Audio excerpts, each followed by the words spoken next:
For as long as I can remember, I've always loved the nighttime. Now, this could be a product of my incredibly disordered sleep patterns, but even as a child, I wanted to be enveloped in that black nothingness. When the sun is down, your flaws are hidden. I don't have to worry about the hundreds of eyes on me whilst I walk down the street. Either nobody is around, or if they are around, I simply blend into the darkness. I'm not a person in those dreaming hours. I'm simply part of the set. This point stands for other life obligations I have to fulfill, such as cleaning dishes, my room, brushing my hair, or shaving. As you would expect, the lack of daylight also helps these issues disappear from my mind.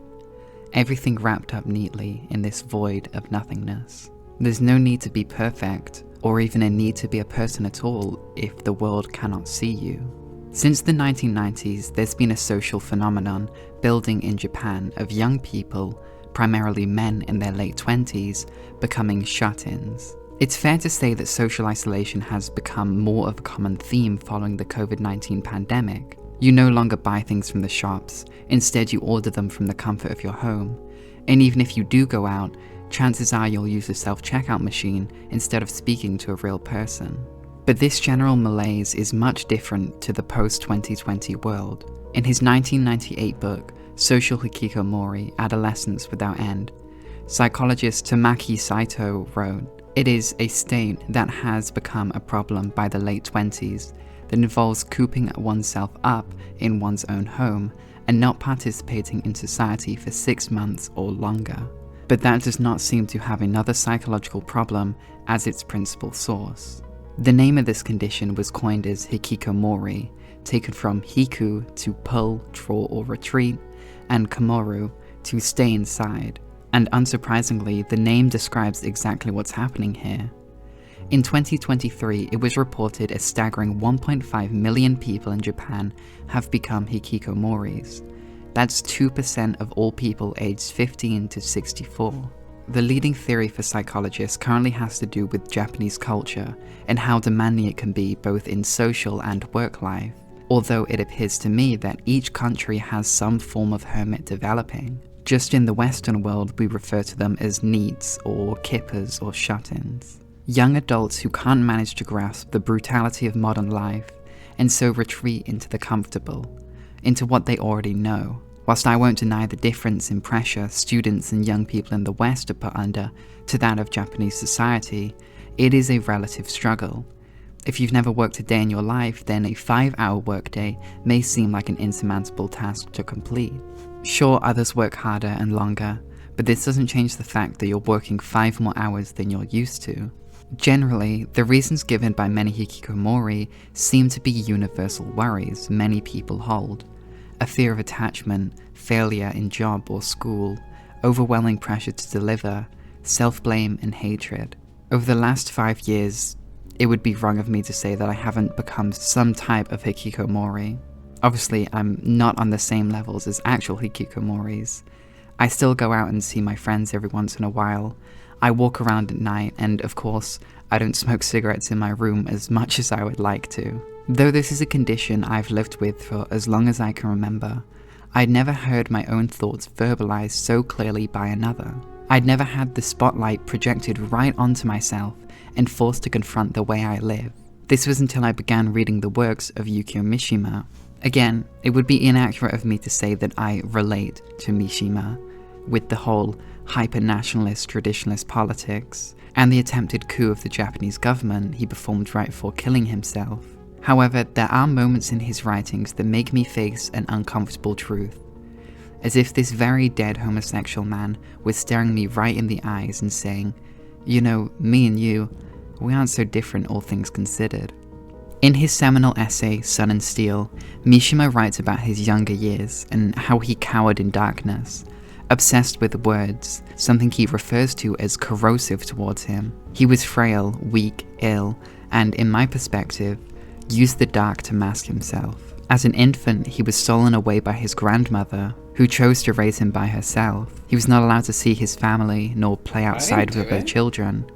He was confined to the walls of his grandmother's home. For Mishima, one of his primary goals was to attain a desirable physical existence, to cultivate his orchard, to forge a body of pure aestheticism. This is what he describes as learning a second language, the language of the sun. At the same time, I decided that if the corrosive power of words had any creative function, it must find its model in the formal beauty of this ideal body. In other words, the pursuit of beauty that was absolutely free from corrosion. Later, much later, thanks to the sun and the steel, I was to learn the language of the flesh, much as one might learn a foreign language.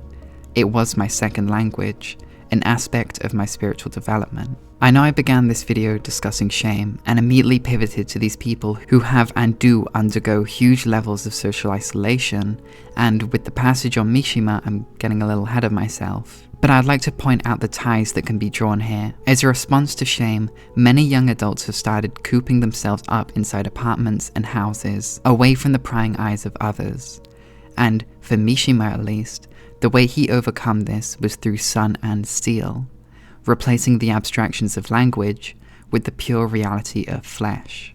Now, if you were to indulge me for a second, imagine that you were born to no parents, no doctors in the hospital, no family to greet you when you grow up. As soon as you were born, everyone popped out of existence, and you were left to inhabit the world completely alone. For the sake of the analogy, assume you also survived childhood and now are in your mid to late 20s, thriving as anybody with zero responsibilities would. You might choose an unorthodox hair color.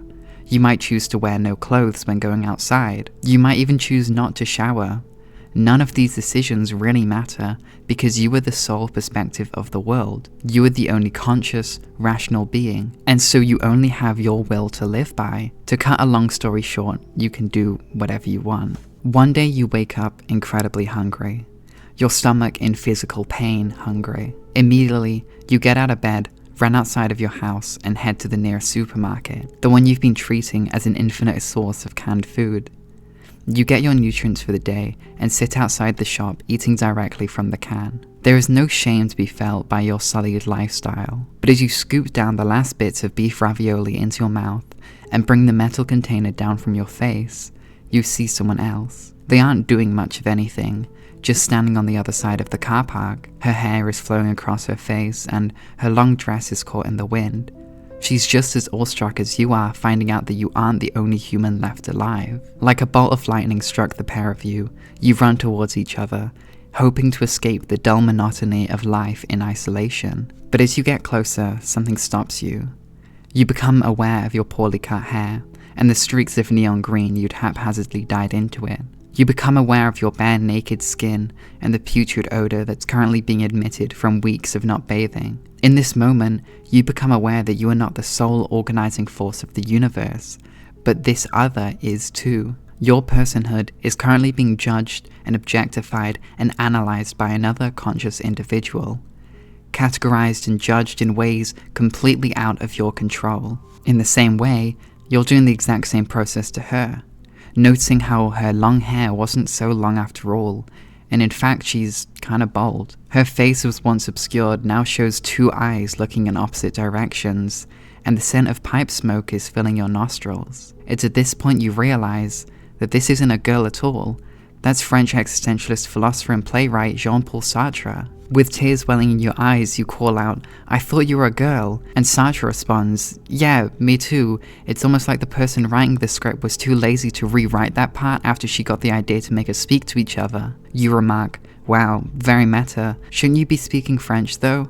And upon saying this, you both realize that the meta commentary was getting a little too long-winded for its own good. So you simply ask, "Can you tell me why I'm crying, Jean?" And Sartre would tell you that what you're experiencing right now is the gaze, or the look. The look being the apprehension of oneself as an object for another subject. By being brought into relation with another, we are seen by another. It's an internal relation for consciousness. What does this mean? Well, this is the moment where we stop being the organizing subject of the universe. We become objectified by the gaze of the other, i.e., our personhood is reduced to an abstract form of shape for the others to process. The other's appearance coincides with a disintegration of one's universe. One must then apprehend the presence of another subject being completely out of our control.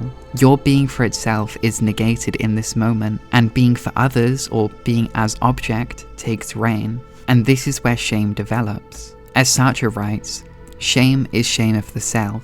It is the recognition of the fact that I am indeed that object which the other is looking at and judging.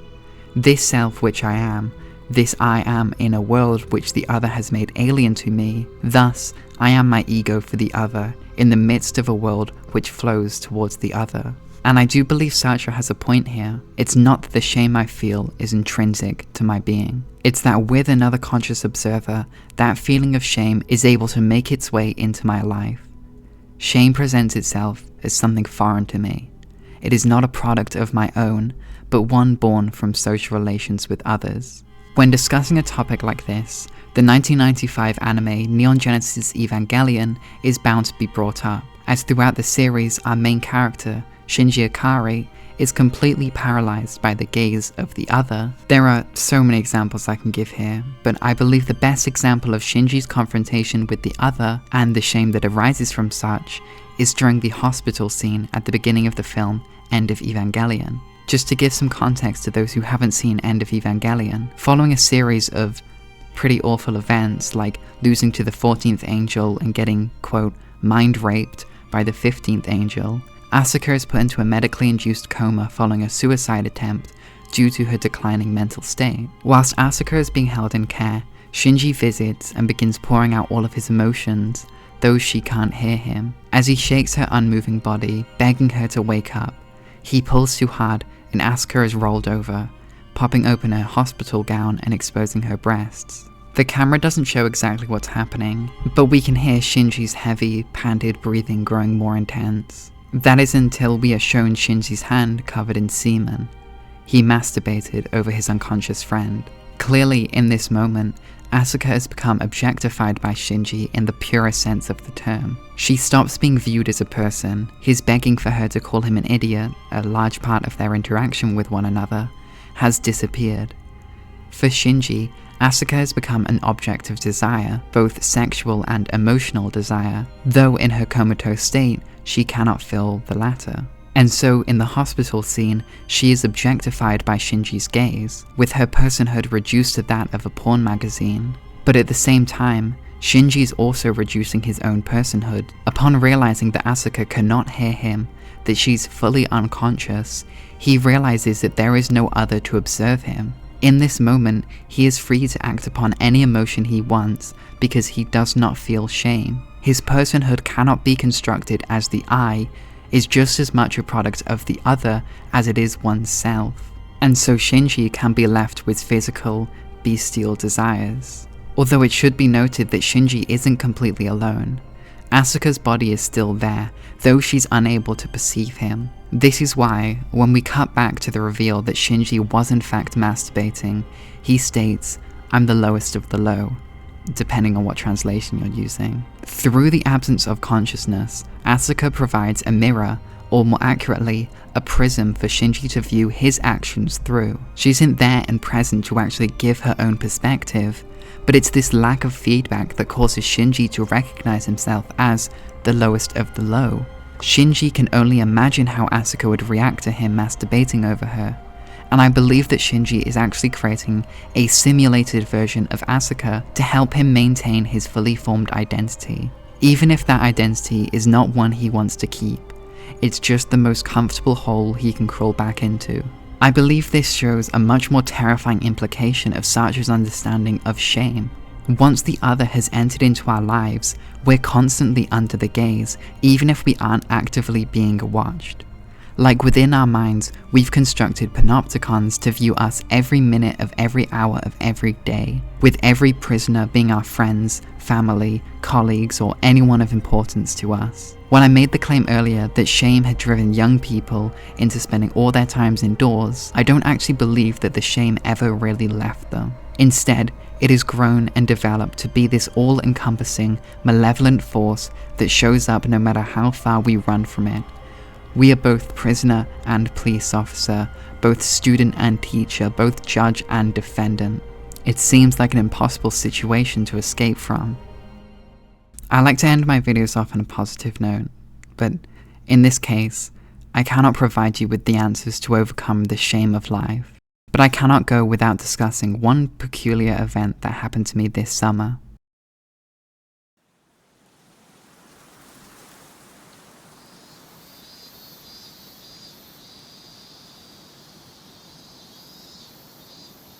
To provide some context, I live incredibly rurally. In my house, I don't see other houses, I just see fields. Summers here can get very overwhelming.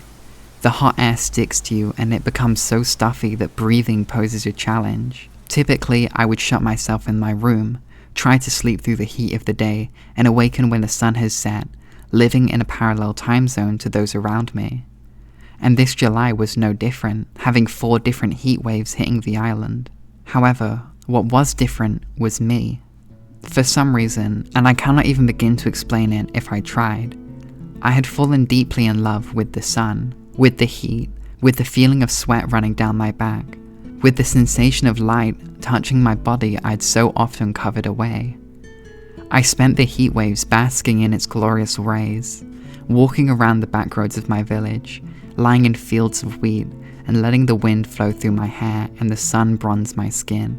At the time, I was reading the Book of 5 Rings, written by the legendary Ronin Miyamoto Musashi, and as I traversed the fields, woodlands, and rivers surrounding my hamlet, I imagined myself as a lone swordsman.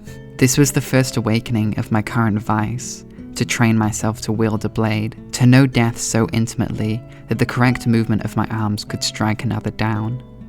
Not that I have any desire to bring harm to another, not even remotely, but as I began demanding more of myself physically, through routine exercise, and mentally, through quitting smoking tobacco, the thought remained in the back of my head that I would do anything to stay under this sun, to be wrapped forever in its beautiful iridescence.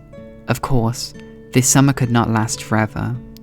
As the nights began to darken, I lost my son, yet I did not lose that extraordinary feeling I had experienced. Though it had left my senses, it persisted within my mind. The sun feels no shame, it simply is, and under its rays, nor did I. I simply was. I had not become the subject of another. I had not hidden in darkness. To the sun I was, nothing more and nothing less. I was. I did not hide my body, for the sun did not judge, and I did not fear my future, for the sun is eternal. I did not run away, for even in the darkest rooms, the sun's warmth will still be felt. It was just me, and the flaming ball of mass that our solar system is centered around. I was surrounded by the nature and fauna it has fed and grown for millennia, and in its gaze, I existed as me.